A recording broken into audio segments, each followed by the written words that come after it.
Do you ever find yourself spiraling, checking their phone, worrying about their ex, or replaying conversations in your head? Jealousy fueled by overthinking can wreck a perfectly good relationship. But the good news, you don't have to live like this. Today, we're breaking the cycle of insecure jealousy so you can finally enjoy your relationship without the stress. Stick around for my number one mindset shift that will change everything. Hey everyone, welcome back to Marisa in the World.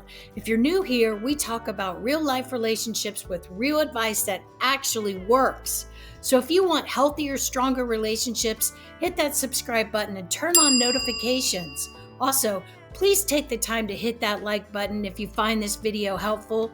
This helps me better understand the content that you like, as well as tell YouTube this is a video worth watching. Thanks in advance. Okay, let's dive in. Okay. Let's start with the true story of some friends of mine. You know who you are, LOL. Once upon a time, there was a woman named, let's call her Maya, who had been in a relationship with John for 2 years. They seemed happy, but Maya had always felt a little insecure. John was kind, attentive, and always made her feel loved. However, despite all this, Maya couldn't shake the nagging feeling that something was off. It wasn't based on anything concrete, but something in her gut told her that maybe, just maybe, John wasn't as committed as he appeared to be. One evening, John left his phone on the kitchen counter while he went out to run an errand. Maya, feeling an overwhelming sense of curiosity, decided to take a peek. She told herself it was just to check a few things. It started with a quick glance at his messages, and before she knew it, she was scrolling through old conversations, reading messages from his friends and coworkers.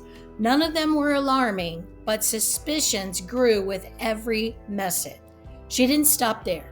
Her mind raced with doubt, convincing her that if she just looked harder, she would find something that would explain the feeling she couldn't shake. Maya then opened John's laptop when he wasn't around, convinced that there might be something hidden in his emails or search history. She rummaged through his personal folders, checked his browser history, and even searched for any signs of strange activity. Her heart pounded in her chest, but she found nothing, not even a hint of betrayal. But still, the doubts lingered. The next day, she was cleaning their bedroom when she noticed his drawer was slightly open. Her stomach twisted as she slowly approached and opened it. Inside were his old journals, a few photographs, and personal mementos. Maya didn't want to look, but her curiosity pulled her in. She flipped through the pages of the journals, reading random entries about trips they'd taken, things he had done, and his thoughts on their relationship. Everything seemed so sincere, but still, she couldn't shake the feeling that something was wrong. When John returned home, Maya felt guilty, but she couldn't stop herself from confronting him. "Why didn't you tell me about the message you received last week?" she asked. John looked at her puzzled. "What message? I don't understand what you're talking about." "Why didn't you tell me about your old journals?" she continued, her frustration building. John's face shifted from confusion to concern. "Maya, are you okay? What's going on?" Maya suddenly realized how irrational her behavior had become. She had let her jealousy cloud her judgment and had crossed boundaries that weren't hers to cross. She had allowed fear and insecurity to take over, all based on assumptions and nothing more. John, hurt and confused, sat down and asked her, "Do you not trust me?" The question stung. Maya knew she had been acting out of fear, not love. She had been so consumed by her own doubts that she hadn't given John the benefit of the doubt. It wasn't just his privacy she had violated, it was the trust in their relationship. That night, Maya apologized sincerely. She admitted how wrong she had been to let her jealousy drive her to invade his privacy. John, though disappointed, forgave her, but the road to healing wasn't immediate. Maya knew she needed to work on her own insecurities and trust in the love they had built together. She also realized that a relationship built on trust required her to face her own fears and communicate openly, not to snoop and assume the worst. As time went on, Maya learned to let go of her jealousy and embrace the trust she had once taken for granted. She and John grew stronger together, but Maya never forgot the lessons she had learned. Trust was not something that could be earned by snooping through a phone or searching for something that wasn't there. It had to be built, nurtured, and respected. And in the end, Maya's relationship flourished, not because she had checked his phone, but because she had learned to trust. And in doing so, she had found peace. So, what's the real reason we get jealous? Jealous is a natural emotion, but let's be real, it's also exhausting. The problem isn't the feeling itself, but what happens when we let it spiral into overthinking and insecurity. Imagine this. You text your partner, but they take 2 hours to reply. Suddenly your brain is running wild. Are they with someone else? Are they ignoring you? Did you do something wrong? Jealousy is linked to fear of loss, fear of not being enough, fear of abandonment. In fact, according to relationship experts, over 60% of people admit that jealousy has negatively impacted their relationship at some point. So how do we stop feeding this cycle? Let's talk about solutions. Here are 3 powerful strategies to stop overthinking jealousy. Number 1, challenge your thought. Not every thought deserves your energy.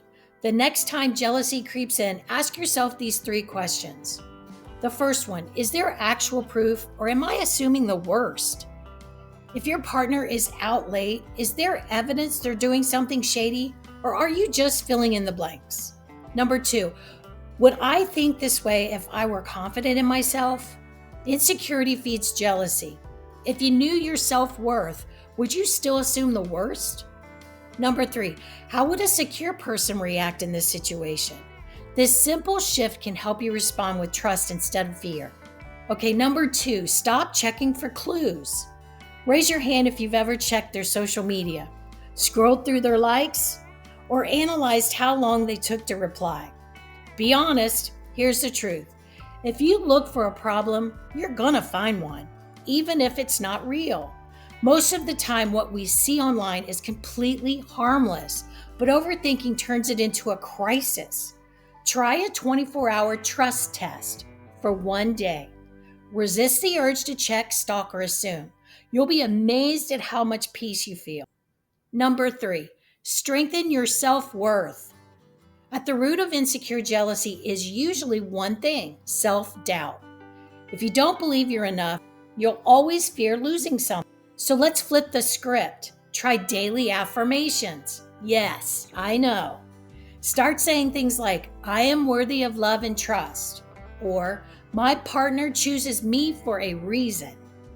Focus on your own life. When you're busy chasing your own goals, you'll spend less time overanalyzing theirs. Set boundaries with yourself. Instead of letting jealousy control you, decide how much energy you're willing to give it. When it shows up, acknowledge it, then move on. Jealousy doesn't disappear overnight, but when you build confidence in yourself, it naturally loses its grip. Here's the most powerful mindset shift. Your partner is with you because they choose to be. Think about it. If they wanted someone else, they'd be with someone else, but they're not. They're here with you. Trust isn't about knowing everything. It's about believing in what you have. And if trust has been broken, that's a different conversation. But assuming the worst without evidence only pushes them away. Congratulations for making it this far. Okay, here's your bonus tip. So what should you do when jealousy feels overwhelming? If you feel jealousy taking over, do this. Take a deep breath, step back, and ask yourself, will this still bother me a year from now? Most of the time, the answer is no. And if it's a real problem, have a calm, open conversation instead of jumping to conclusions. Jealousy is a normal emotion, but you don't have to let it control your relationship. By challenging your thoughts, stopping the overchecking habit, and building your self-worth, you can move from insecure to secure. If this helped you, don't forget to give it a thumbs up and subscribe to Marisa in the World for more real relationship advice. And let's chat in the comments. What's one thing that helps you deal with jealousy? And be sure to watch this next video on the 7 sides of cheating. Thanks for watching. See you in the next video.